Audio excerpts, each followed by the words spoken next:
Bem-vindo, alunos e curiosos de plantão. Meu nome é Tarek e hoje teremos um vídeo de curiosidades. Então, antes de qualquer coisa, se inscreve e ativa o sininho para que todo domingo tenha uma nova aula de curiosidades bem interessante para vocês.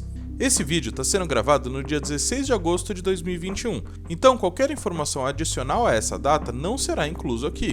Porém, iremos aos poucos atualizar o canal com novas informações sobre a pandemia. É importante dizer que todas as fontes consultadas para a elaboração desse vídeo estão na descrição do mesmo. Como todos nós sabemos, qualquer ser vivo passa por um processo durante a sua reprodução, chamado de mutação.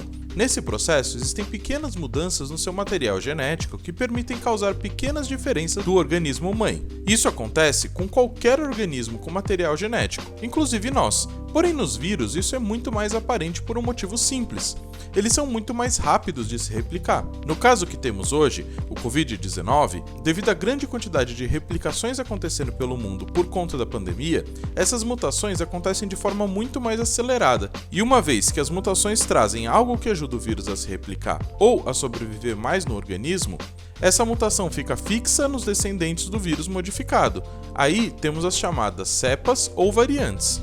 Já foram identificadas várias dessas variantes.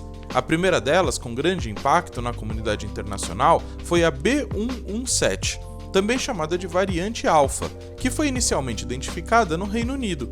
Na sequência, tivemos a beta, encontrada na África do Sul, a gama, encontrada aqui no Brasil, e por fim a delta, que surgiu na Índia. Um ponto importante a ser observado é a quantidade de números de cada uma dessas variantes. Isso acontece porque as mutações estão surgindo o tempo todo e estamos rastreando isso. Não existem só essas variantes, e sim milhares delas, mas nos preocupamos apenas com aquelas que possuem características mais perigosas para o contágio ou para a evolução da doença.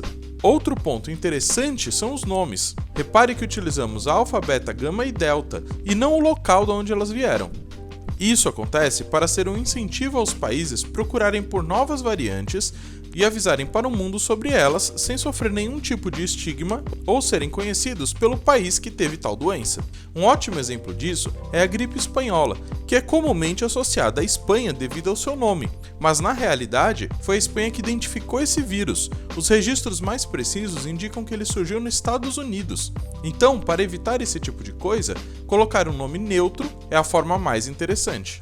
Por fim, um outro ponto que podemos observar é aonde elas foram identificadas. Percebam que a primeira foi no Reino Unido, depois na África do Sul, na sequência no Brasil e agora na Índia. Se observarmos a evolução global da doença, vemos que esses países tiveram surtos de contágio na época que essas variantes surgiram, por um motivo muito simples. Quanto mais vírus passando de pessoa para pessoa, maior a chance de ter mutações, porque você vai ter mais replicação do vírus. Quanto mais mutações, maior a chance de ter uma nova variante. Por isso foi nesses países que surgiram essas novas variantes. Mas é claro que você clicou nesse vídeo para saber mais informações sobre uma variante específica, a Delta. Então vamos falar um pouco sobre a variante recém-chegada aqui em solo tupiniquim. Essa variante é bem perigosa, uma vez que em todos os lugares que ela apareceu, ela se tornou a dominante sobre as outras, o que indica que ela possui uma taxa de contágio muito maior do que as demais, inclusive em países que já haviam superado as demais variantes, como Estados Unidos e França. Para você ter uma ideia, a OMS já declarou que essa é a variante mais contagiosa de todas as outras que a gente já identificou. Mas por que isso acontece? E o que ela faz ainda está um pouco obscuro. Alguns estudos indicam que os sintomas da variante Delta podem ser um pouco diferentes das demais, como dores de cabeça, febre, incômodos na garganta e nariz escorrendo sendo mais comuns, enquanto perder o olfato e tossir não são tão frequentes. Além disso, novos sintomas acontecem em pessoas com essa variante, incluindo perda de audição. Outro ponto interessante é que na Escócia um relatório mostrou que a hospitalização de pessoas com a variante Delta é 2 vezes maior em pessoas não vacinadas, ligeiramente diferente da variante Alfa. Um exemplo interessante é na Austrália. Devido ao isolamento que tem sido feito no país em 2021, a taxa de contágio era de mais ou menos 100 casos por semana. Porém, com a chegada da variante Delta em julho, esse número subiu para mais de 2.000 casos por semana, um aumento assustador. Isso acontece porque a variante é bem mais transmissível do que as demais, E na Austrália, a vacinação ainda está muito atrasada. Logo, eles não têm defesa contra essa variante. Mesmo assim, vacinados não podem se descuidar. Os vacinados ainda podem sofrer com esse carinha, especialmente porque nenhuma vacina é 100% eficaz contra a doença. Mais do que isso, as vacinas contra a Covid propostas foram feitas com o objetivo de impedir os casos graves da doença e não parar a transmissão dela. Claro que ela faz com que a doença pare de se espalhar, mas isso nunca foi o objetivo inicial da vacina, apenas uma coisa a mais.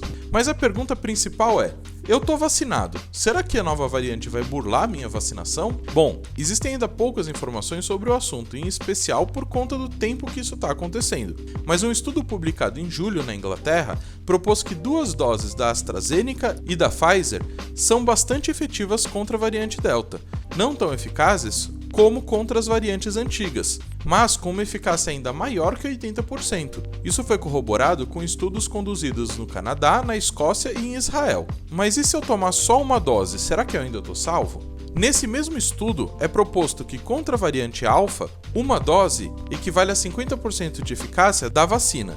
Porém, contra a Delta, esse número cai para 30%, o que é algo problemático. Agora, outras vacinas utilizadas no Brasil, como a Coronavac e a Janssen, possuem apenas declarações das fabricantes falando que ela é eficaz contra a variante Delta, mas também com alguma redução da eficácia. Porém, eu não encontrei nenhum estudo ainda publicado comprovando essas afirmações. O problema é que, mesmo vacinado, você ainda possui a carga viral para passar para as outras pessoas. A diferença é que você não vai sofrer tanto com os efeitos dessa doença. Isso acontece pois o seu corpo ainda tem o vírus, mas como ele foi ensinado pela vacina a combater o vírus, você consegue desativar o monstrinho dentro do seu corpo. Porém, ele ainda está lá, e ele pode passar para os outros. Então tome cuidado ao sair de casa, afinal, você ainda pode ser uma bomba de vírus passeando por aí. Uma outra questão levantada é sobre a terceira dose. Alguns estudos sugerem que essa terceira dose aumenta a eficácia contra a variante Delta. Porém, a OMS já declarou que o importante no momento não é aumentar a eficácia daqueles que já possuem alguma eficácia, e sim dar oportunidade para vacinar aqueles que ainda não têm nem a primeira dose. Isso tem todo o sentido, pois se países continuarem a espalhar o vírus desenfreadamente, existe a possibilidade de haver novas variantes mais contagiosas e até mesmo mais mortais que podem ser resistentes às vacinas surgindo nessas regiões e, sequencialmente, se espalhando para o resto do mundo e comprometendo toda a vacinação do mundo inteiro.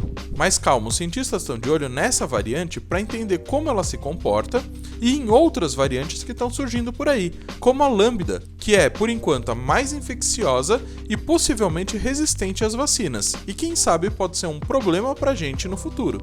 Então, embora o desejo de sair de casa e festejar seja grande, a Covid ainda não está derrotada e precisamos de mais esforços para nos livrar dela. Mas força na peruca que uma hora a gente vai conseguir.